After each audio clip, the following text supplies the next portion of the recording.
I owe you a list detailing some of the aliens that you can play and some of the ones that will be, unfortunately, banned. And I think there's no better place to start off this list than with the Adui. Sorry, I get them confused with the humans a lot. Humans are a little different in the Star Trek canon than they are in most other sci-fi. They're still the balanced medium race, where they don't have any severe strengths or weaknesses compared to the others. But compared to the other peoples in the Star Trek canon, humans have far and away the most diverse cultures. Because of that, there is something to grab to, an angle, and I will give humans a diplomacy bonus when it comes to helping other aliens overcome their cultural disagreements. But what is a Kirk without his Spock, or a Janeway without her Tuvok? Boring and deft of logic. The Vulcan is the most recognizable and probably the most beloved race in all of the Star Trek canon, one of the most well-known in sci-fi at large. Vulcans are known for being stronger than humans, tougher than humans, much smarter than humans, and using a rigid system of logic to strictly control their own emotions. However, this would belie you, for Vulcans have far more intense emotions than any human.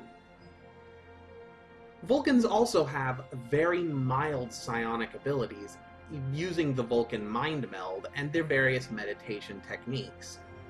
My mind to your mind, your thoughts to my thoughts.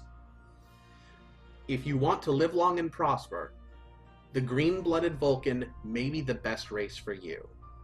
However, if the Vulcans are mild psionics, then the next race on the list, the Betazoid, is a moderate psionic, capable of detecting surface thoughts and feelings, and when in close proximity, burrowing deeper, like a Jean Grey or a Professor X.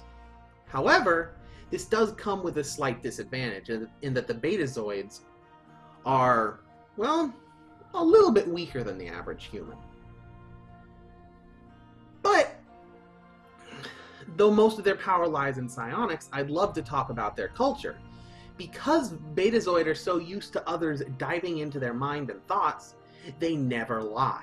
They're always extremely blunt and extremely frank with one another, and find it scandalous and a bit bizarre that humans are able to hide things like their sexual attraction even on the most tertiary level. Speaking of tertiary, let's move on to the next aliens, the Andorians. Really not effectively explored until Star Trek Enterprise. The Andorians are, for lack of a better description, blue Piccolo wannabes. A warrior race bred on a frozen world designed to be tough, hardy, and strong. Where Klingons fight for honor in the terms of dying in battle, an Andorian fights for honor in the terms of survival. Survival at any cost at some points. Though the Andorian are fiercely loyal, and at times fairly kind, they are rigidly tough and very admirable. Which is something you wouldn't think initially about the Tellarites. It is said that a Tellarite cannot begin a conversation without starting an argument or a debate. If they have nothing to complain about, they will insult you to your face upon meeting you every time to facilitate communication, making these tusked dwarf wannabes very amusing in my book. I would love for somebody to explore what it means to be a Tellarite in Star Trek Kobbled. Next on the list is a race that I admittedly knew very little about until recently. The Kaetians. The cat people. Anthro cat people. Mostly from Star Trek the original animated series. They're dexterous, clever, and loyal. Most of which are befitting traits resembling a cat. I've never met a loyal cat, but maybe that's just me. Next on the list, we dive into another empire, into the realm of subterfuge and betrayal. The Romulans. The highly emotional and much more aggressive offshoot of the Vulcan people. Yes, the Romulans are sister species to the Vulcans. While the Vulcans use logic and rigid pacifism to tame their emotions, Romulans revel in them, and apparently make the best ale anywhere. If you're drunk on more than just power, pick a Romulan. I really want to explore these guys. I also would love to explore the Remans. Remans are a people that were subjugated to working for their entire lives and for the lives of many generations in the Romulan dilithium mines on the moon of Romulus known as, big shocker, Remus. They're deformed, ugly, almost goblin-like, but they're tough. They have to be to survive underneath the lash of Romulan whips. Speaking of tough, Qapla', brave warriors! Grab a handful of gawk and toast with your blood wine, for these are Klingon warriors. Never forget, it is honor in battle and death that we all strive for. We strive to join our ancestors in Stovall Kor, and may Grey Thor be paved with the ashes of our enemies. in case you couldn't tell, I really like the Klingons a lot. Next on the list, though, if you want to play an intelligent dinosaur, that's basically what the Gorn are. Really big, lumbering, strong, and smart. The Gorn, mainly of the Gorn hegemony, but also many having been indoctrinated into the Klingon Empire, is tough. Tough and territorial. Don't let the fight between Kirk and the Gorn in the original series misguide you. Getting bit in half by teeth that can chomp through metal is no joke. Next on the list is a race that I admit is a bit of a mystery. The Nausicaans are mostly pirates, and their only real defined trait that I could uncover is that the mask on their face is part of their skull. And that they're very clever, crafty pirates, which I've already said. Yay, I'm already repeating things. Let's move on to the next race before I make a fool of myself. The Lethians have only had, to my knowledge, one appearance in any of the Star Trek shows. But they are terrifying psychics, capable of easily killing somebody with psionic attack. Only a handful of people have ever survived an encounter with an angry or aggressive Lethian, which is what the Lethians are most of the time.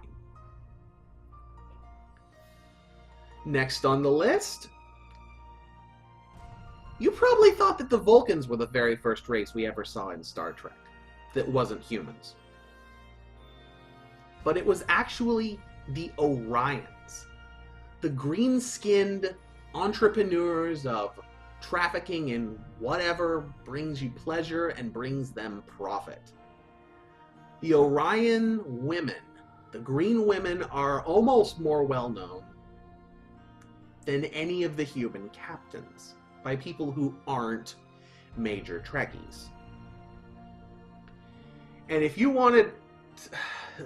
It's interesting, because the Orions don't really have very many outstanding characteristics. The males tend to be stronger, and the females tend to be very fit. That's about all I have. Next is the Pharasans. We're really digging to the bottom of the barrel now with these guys. These are the sister species of the already obscure Caetians. Pharasans, or Pharasans, hell, are big cat people. Big cat people who genetically engineered themselves to the point where they can no longer breed with their Caetian sisters. Sister species. Sister species!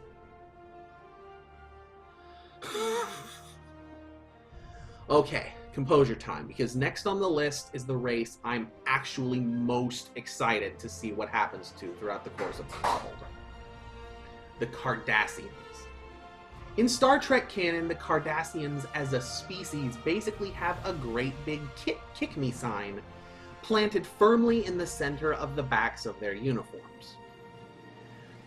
The word that best describes Cardassians in the current setting is desperate.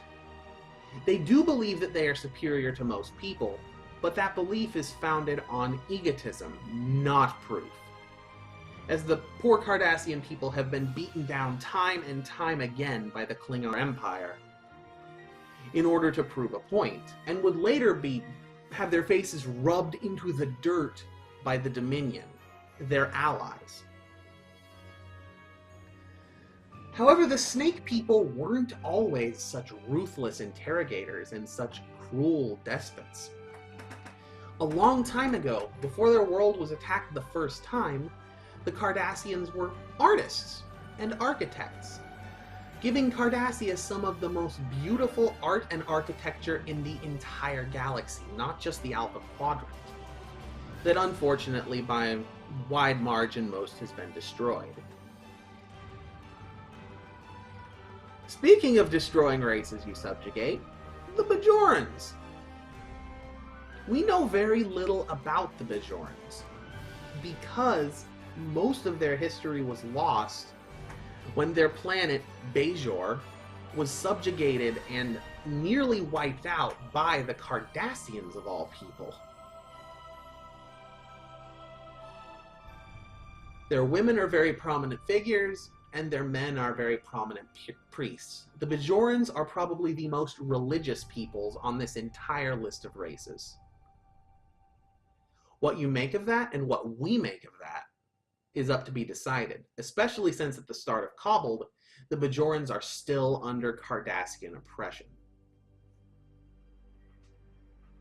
Only a few more to go, and next, we have Prophet Brothers.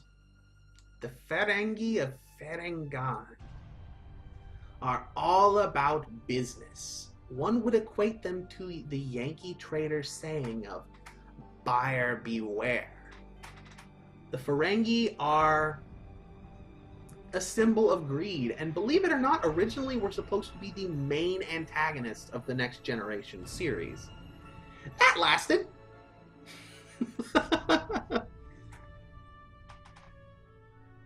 Will you treasure the rules of acquisition and make gold-pressed latinum?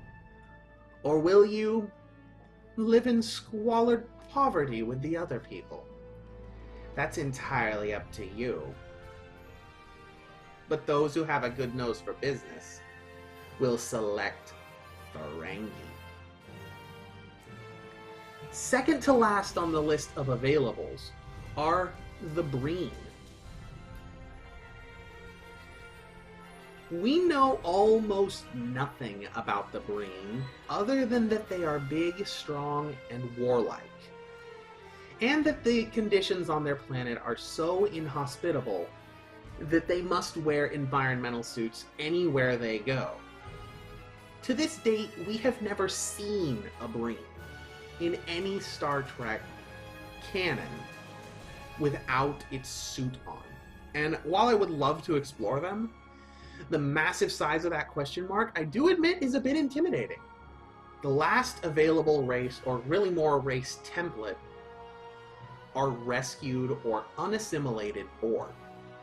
7 of 9 and Captain Jean-Luc Picard are excellent examples of this, though as any race we've encountered so far, besides the Undine, can be assimilated by the Borg, you could be an unassimilated Cardassian, or Ferengi, or Orion, or Lethian, or Riemann, or Andorian, or whatever. Essentially, what I will be applying to the unassimilated Borg is tactical advantages against the Borg and psychological disadvantages in general. Your mind, your soul, your essence was lost in a mind of other swirling, angered voices. And that has repercussions. But you were saved.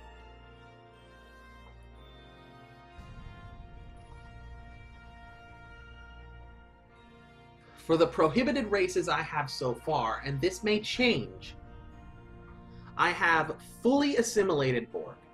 Borg that are fully assimilated are part of the Borg collective, part of the hive mind.